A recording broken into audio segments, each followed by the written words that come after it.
una época pasada. Hubo filmes perfectos, joyas de la animación. En su momento, puede que hayan pasado desapercibidas, hayan sido menospreciadas o inclusive infravaloradas.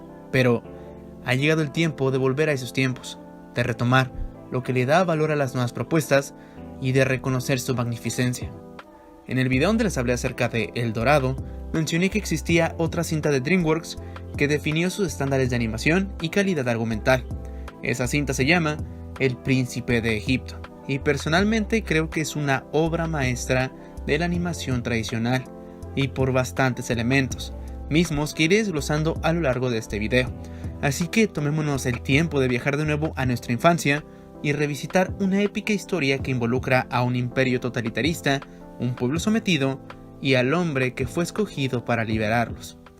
El Príncipe de Egipto se estrenó en el año 1998. Fue la segunda película distribuida por DreamWorks Animation, ya que la primera había sido Ants, 2 meses antes, una cinta de hormigas que habla acerca del individualismo en una sociedad donde los roles no se pueden elegir, una sátira pesimista a nuestra sociedad actual de la que me gustaría hablar en otro video.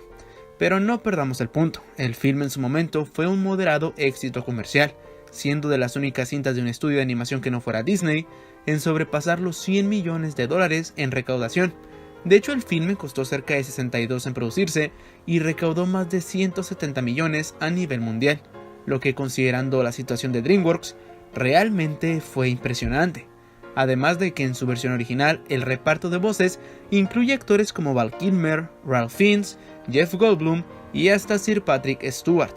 Su historia es una adaptación del libro del Éxodo, el segundo del Antiguo Testamento que se encuentra en la Biblia, específicamente entre los capítulos 1 y 15, donde se nos relata el sufrimiento del pueblo de Israel hasta el pueblo elegido cruzando el Mar Rojo y posteriormente Moisés descendiendo del monte Sinaí con las 2 tablas que contenían los 10 mandamientos. Cabe aclarar que este filme es una adaptación y se toma bastantes libertades argumentales, pero esto a su vez optimiza el relato y hace el desarrollo del filme más dramático y orgánico. Pero vayamos punto por punto definiendo los aspectos que hacen de esta una obra maestra. La razón por la cual se comenzó a planear esta cinta fue bastante curiosa. En la fundación de DreamWorks, los 3 socios fundadores, Steven Spielberg, David Geffen y Jeffrey Katzenberg, bromearon acerca de hacer los 10 mandamientos de nuevo, ya que, si bien lo recuerdan, Los 10 mandamientos es una cinta del año 1956 que al día de hoy es considerada como una de las mejores películas bíblicas jamás hechas, protagonizada por Charlton Heston y dirigida por Cecil B. DeMille, un cineasta que dirigió obras similares como Cleopatra o El Rey de Reyes. La cinta, ajustada a la inflación, es una de las más taquilleras de toda la historia, y en el año 1999 la película fue considerada por la Biblioteca del Congreso de los Estados Unidos como cultural, histórica y estéticamente significativa, y seleccionada para su preservación en el Registro Nacional de Cine.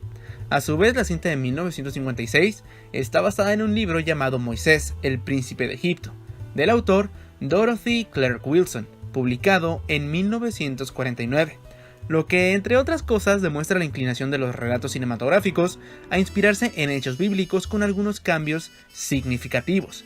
El filme no fue la única cinta bíblica que DreamWorks distribuyó, ya que en el año 2000 una precuela del Príncipe de Egipto se estrenó directo a video, José el Rey de los Sueños, un filme que rompió bastantes estigmas de la animación debido a que los filmes que pasaban directo a video demostraban una calidad inferior a los que lograban hacerse camino a la pantalla grande. Pero la cinta no solo contaba con una animación impresionante, también contó con un reparto de voces en su versión original de actores de primer nivel como Mark Hamill y Ben Affleck, por decir algunos. Pero ese mismo año, el camino hacia El Dorado fue un fracaso comercial y crítico para el estudio. En cambio, Pollitos en Fuga, una producción entre DreamWorks y Aardman, un estudio británico de animación stop motion, fue un éxito financiero y crítico.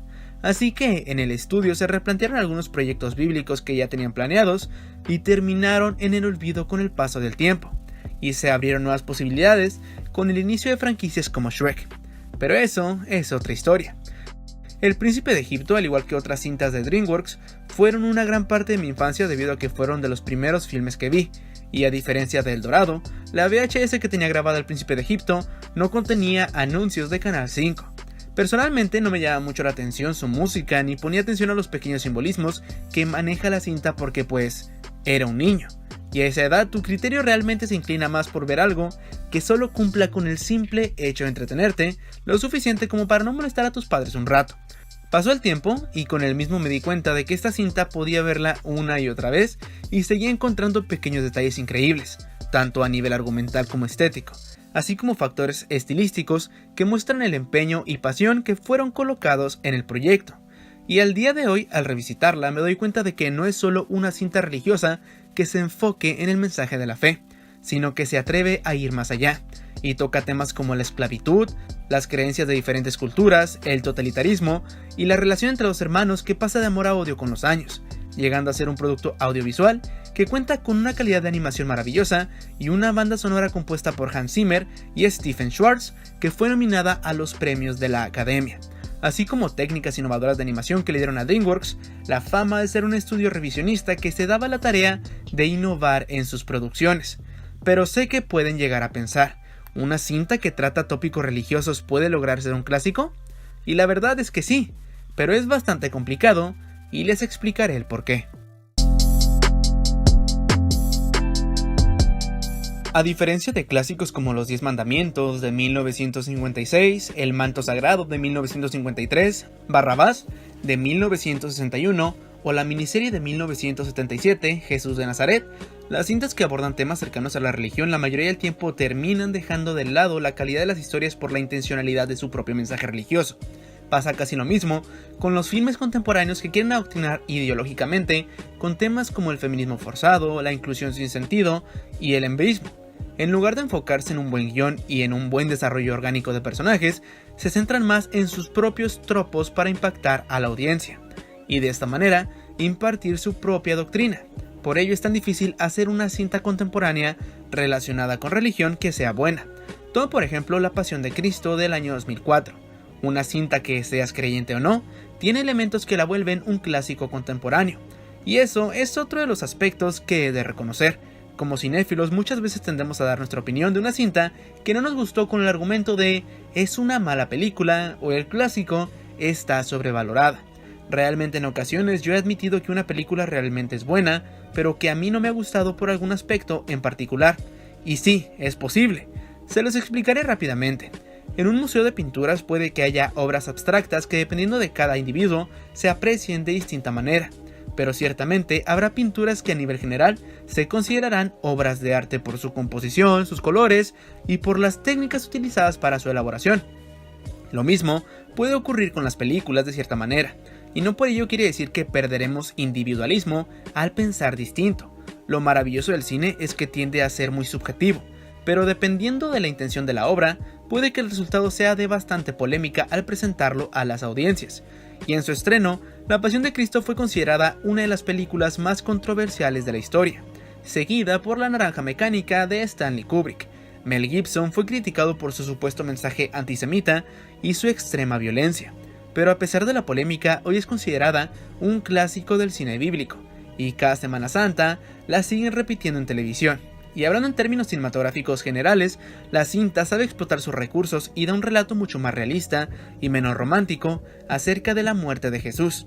Algo parecido ocurrió con El Príncipe de Egipto. Al día de hoy, el filme está legalmente prohibido en algunas naciones como Malasia, Maldivas y en el mismo Egipto, por sus obvias razones. A nadie le gusta que le recuerden que fue un imperio que se construyó a base de esclavos, ¿cierto? Ahora bien, como mencioné anteriormente, la película se inspira en los hechos relatados en Éxodo, mas no lo relata exactamente como dice la Biblia, y les diré algunos de los cambios más significativos.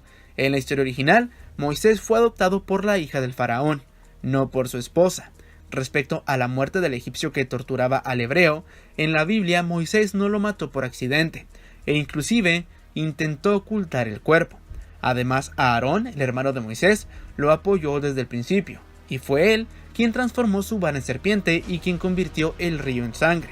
Más en la película, Aarón es un esclavo más, quien no confía en Moisés hasta el tercer acto de la película, pero de ello hablaré más adelante. Cabe señalar que, como dato curioso, la secuencia de 4 minutos de la separación del Mar Rojo tomó 2 años en completarse con un equipo de 10 animadores trabajando en ella. Asimismo, escenas como el río convirtiéndose en sangre y la muerte de los primogénitos en Egipto fueron hechas con técnicas que mezclaban la animación tradicional con efectos generados por ordenador, siendo esta cinta una pionera en este campo.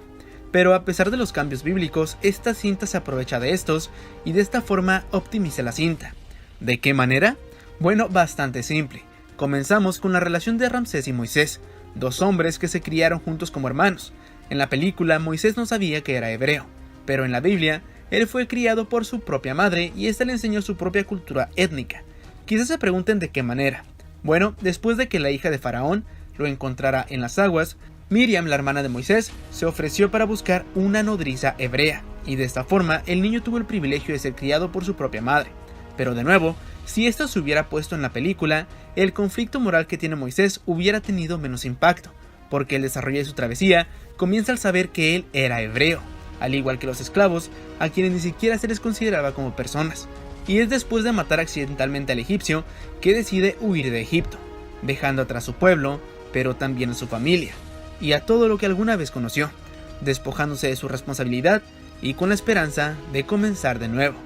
Pero esta historia no es solo sobre la redención, es acerca de la fe y el destino. Moisés estaba destinado a liberar a su pueblo, pero tuvo que madurar y crecer como persona para estar listo para el cambio. Pero en este punto, debemos hablar de otro de los aspectos que hacen que notemos el cambio de los personajes y la evolución de la historia. Usualmente nunca me han gustado los musicales animados. Hay películas como Chicago o La La Land en acción real que sí me encantan por sus aspectos técnicos, su increíble paleta de colores, su banda sonora o sus historias. Pero siempre que comienzan a cantar acerca del amor o la amistad en películas animadas de Disney, usualmente siento un poco de pena ajena. Como ya dije en otro video, esto se debe a que no crecí viendo filmes de Disney, por lo tanto no tengo el factor nostalgia de filmes clásicos del estudio, ni mucho menos de su música. Para mí las bandas sonoras de Camino hacia el Dorado, El Príncipe de Egipto e inclusive José, el Rey de los Sueños, hasta el día de hoy, siguen siendo mejores que 8 estrofas repetitivas de traumas paternales. Una disculpa para los fanáticos de Libre Soy, en serio. Así que imaginen mi sorpresa al descubrir que el compositor de bandas sonoras como El Caballero de la Noche, Interestelar, Gladiador o El Origen también había trabajado en esta cinta. Y estoy hablando de Hans Zimmer, un nombre que la mayoría de aquí conoce al momento de hablar de compositores de obras cinematográficas, y su banda sonora estuvo nominada en los premios Oscar del año 1999, pero como ya mencioné, ganó el Oscar a Mejor Canción Original por When You Believe, traducida al español como Si Tienes Fe, y con justa razón. El instante de su aparición en la cinta es catártico, ya que es el momento en el que los israelitas logran salir de Egipto después de las 10 plagas, escena que debo decir es icónica no solo por su banda sonora, sino por sus poderosos visuales de destrucción y sufrimiento. Pero quiero mencionar la evolución de la historia y cómo las melodías inclusive ayudan a relatar los sucesos de manera épica. Y cuando digo épico me refiero al género, ya que el género épico es aquel que representa hechos legendarios o ficticios de forma objetiva, desarrollados en un espacio y tiempo determinados. Y lo que pasa en esta cinta, en verdad, es wait for it, Dairy, legendary. La primera melodía que escuchamos en la cinta se titula Libéranos, con una letra que nos presenta el mundo en el que se desarrollarán estos eventos, un cruel imperio construido en las espaldas de los esclavos. Lo que me gusta de esta escena es que vemos cómo la supuesta magnificencia de Egipto y su poder dependía del control que tenían sobre sus esclavos, lo que de cierta manera refleja algunos elementos sociales contemporáneos. Otro de los aspectos que me fascina de esta cinta es que se arriesga. Inicia mostrando la crueldad de los azotes, la esclavitud sin ningún tipo de romanticismos, del asesinato en masa de niños por órdenes del faraón, del peligro que corría Moisés al ser puesto en el río, de un pueblo que gritaba al cielo por su Dios, un Dios que habían olvidado, uno al que ahora le susurraban, libértanos. Vemos el mundo en el que vive Moisés, es el príncipe de Egipto, lleno de privilegios, insensato, inmaduro y cuyo hermano es su mejor amigo, Ramsés, un personaje que no es un villano vacío o un villano solo porque sí, sino que también tiene un desarrollo en la historia. Al saber que es un hebreo, suena el tema Todo lo que quise, que demuestra la primera crisis de Moisés, intentando negar una verdad que es innegable. Más tarde descubre que el faraón implementó un infanticidio en masa, cosa que sí fue real en la Biblia, y es cuando termina por mirar a los esclavos como iguales, como su pueblo. Más tarde, Moisés mata al egipcio, huye al desierto, y este detalle me gusta demasiado. Moisés se deshace de todas sus joyas y amuletos, excepto de este anillo, uno que le dio su hermano Ramsés antes de que todo esto ocurriera. Es un gesto pequeño, pero demuestra que a pesar de las circunstancias, él llevaba a su hermano con él, no físicamente, sino que muestra el aprecio y cariño que le guardaba, cosa que hará su conflicto más doloroso en la historia. Pero no nos adelantemos.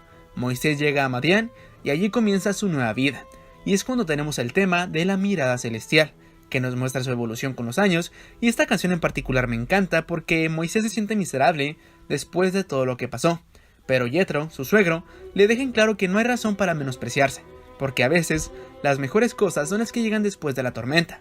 El amanecer llega después del momento de mayor oscuridad. En ocasiones, detrás de una piedra se oculta un diamante. Moisés se hace pastor de ovejas y es cuando tiene su encuentro con Dios a través de la zarza ardiente.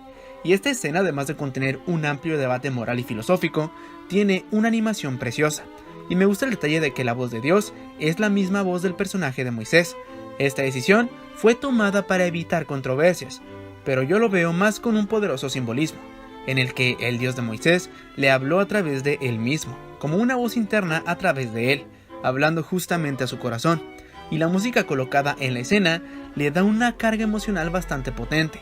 Y de nuevo vuelvo a reiterar, tengo amigos que no son creyentes y han admitido que esta escena por sí sola es hermosa. Y debo decir que estoy completamente de acuerdo. Otro detalle que me fascina de esta escena es que Moisés se quita el calzado de sus pies y el resto de la cinta, si prestas atención, permanece descalzo. Moisés vuelve a Egipto para cumplir su destino.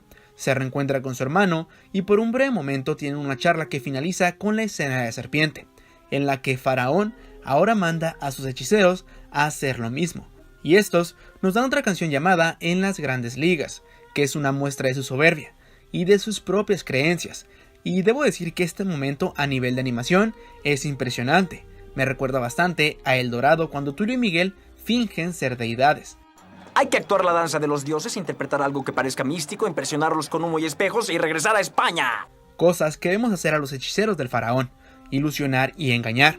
Además de que en todo su número musical, la serpiente de Moisés logró comerse a las de Jotep y Huy, lo que demuestra que los que se están metiendo en las grandes ligas eran otros. Antes de pasar al increíble momento de las plagas, Moisés habla en privado con Ramsés, y en esta pequeña escena es cuando este se transforma en el antagonista de la historia. Y les explicaré un poco el trasfondo. Ramsés en la cinta siempre vivió bajo la sombra de su padre, uno que lo traumó diciéndole que sería el eslabón débil de una poderosa cadena, de su propia dinastía. El daño a un templo no destruye siglos de tradiciones. Pero un eslabón débil puede romper la cadena de una poderosa dinastía. Por ello es que él no dejaría ir a los hebreos, no sería lo que su padre dijo. Así que su propio orgullo, en base a su frustración, terminó siendo su propia ruina. Pero a nivel argumental, haber establecido esto desde el principio de la cinta realmente tiene un impacto en el desarrollo de los personajes, y además tiene bastante lógica. Ramsés no planeaba ser un enemigo de su hermano. Sus propias creencias e ideologías fueron las que los dividieron con el tiempo y las que transformaron el amor en odio cada vez que Moisés le decía ¡Libera a mi pueblo ahora! Por ello me encanta el desarrollo orgánico de personajes en esta cinta. Pero sigamos con lo que es mi parte favorita de la película, las plagas de Egipto. En este momento, la animación y la música son uno solo. Este fragmento por sí solo de la cinta es impactante, y lo es aún más porque muestra el momento en el que Ramsés y Moisés se han convertido en enemigos. Son némesis uno del otro. Pasaron del amor al odio, de ser hermanos a ser extraños. Como ya saben, la primera plaga fue la sangre, después le siguieron las ranas, los piojos, las moscas, la muerte del ganado, las úlceras, el granizo, las langostas, las tinieblas y por último, la muerte de los primogénitos en Egipto y el principio de la Pascua para el pueblo hebreo. No debo subrayar que la melodía es realmente poderosa, es Hans Zimmer en su mejor forma, un relato lleno de epicidad que retrata la furia del Dios de los hebreos sobre sus enemigos de una manera casi poética, pero que al mismo tiempo contrasta con el principio de la película, en el que veíamos el sufrimiento de los esclavos hebreos. Aquí vemos el de los egipcios, pero también aprecio el detalle de las víctimas del orgullo del faraón, que sufrieron por la necedad de su líder y de su corazón lleno de orgullo. Después de que muriera el hijo del faraón, deja al pueblo libre. Pero en esta escena la cinta te muestra que Moisés no disfrutó nada de esto, no quería ver que su hermano estuviera en la ruina. Lo vemos sollozar por el dolor que siente en su corazón, por el cariño de su hermano que ahora ha perdido por completo, lo que demuestra que la cinta va más allá de la religión, toca el tema de la humanidad, por ello es tan fácil identificarse con la historia. Sus personajes están muy lejos de ser perfectos, fracasan en muchos de sus cometidos, pero de eso se trata el ser humano, de fallar, pero de aprender de nuestros fracasos y levantarnos sin importar el tamaño de la adversidad. ¿Por qué nos caemos? Para aprender a levantarnos. Y es aquí cuando la canción Si Tienes Fe suena, una respuesta para libéranos, un milagro a las plegarias y lamentos, y una melodía que significa la libertad de un pueblo sometido por más de 430 años en Egipto. A partir del momento en el que el pueblo reposa frente al mar, todo parece que va a mejorar, pero es aquí donde llega de nuevo Faraón con la intención de matarlos a todos. El odio cegó por completo su criterio, y llevó a su pueblo a la ruina. Y es aquí cuando viene una de las mejores escenas en la historia de la animación, la apertura del Mar Rojo, un momento que muestra no solo el poder de la fe, sino también las maravillas que se pueden hacer en el cine. DreamWorks por un momento mira tu pasado y vuelve a esas historias arriesgadas pero épicas. Por favor, esto te lo digo en serio, nadie quiere ver una secuela de Un jefe en pañales. La película termina con el pueblo cruzando el Mar Rojo y el ejército del faraón muriendo ahogado. También perece Ramsés, aunque parezca en la cinta que sigue vivo, ya que los realizadores de la cinta declaran que Ramsés murió cuando se cerró el Mar Rojo, y que Moisés imagina su línea final como una ilusión. Es por eso que aparecen en pantalla al mismo tiempo durante este momento.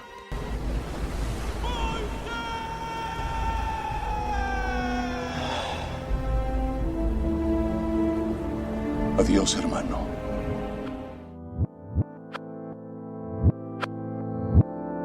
El Príncipe de Egipto es una obra maestra por bastantes aspectos. Tiene una animación tradicional que ha envejecido de manera sorprendente, una gran banda sonora, personajes entrañables, un buen desarrollo de los mismos, pero sobre todo, una épica historia sobre un pueblo sometido por un imperio y el hombre que fue elegido para liberarlos. Como detalle aparte, esta cinta al día de hoy me sigue fascinando. La puedo ver una y otra vez y sigo encontrando detalles que me hacen creer en que las buenas historias siempre podrán ser relatadas, y que DreamWorks debería reinventarse a sí mismo, volviendo a lo que lo hizo un estudio tan innovador en sus comienzos. Pero la próxima cinta de la que les quiero hablar no es de Disney ni de DreamWorks, sino de una división animada de Warner Bros., ya que hablaremos del Gigante de Hierro, y su legado que al día de hoy considero como un clásico infravalorado que merece que más gente conozca. Muchas gracias por ver el video, agradezco a mis Patreons que me apoyaron para el mismo. Y recuerden que si tienen alguna sugerencia o idea para algún video, pueden seguirme y enviarme mensaje a través de mi cuenta de Instagram. Sé que tengo bastantes videos pendientes, como el de Saitama Sensei, y créanme que tengo muchas ganas de hablar sobre su primera temporada y cómo nos muestra una deconstrucción del concepto de héroes a través de un tipo calvo que solo lo es por diversión. Yo me despido, mi nombre es Isbe Onira y nos vemos en un próximo video. Ok.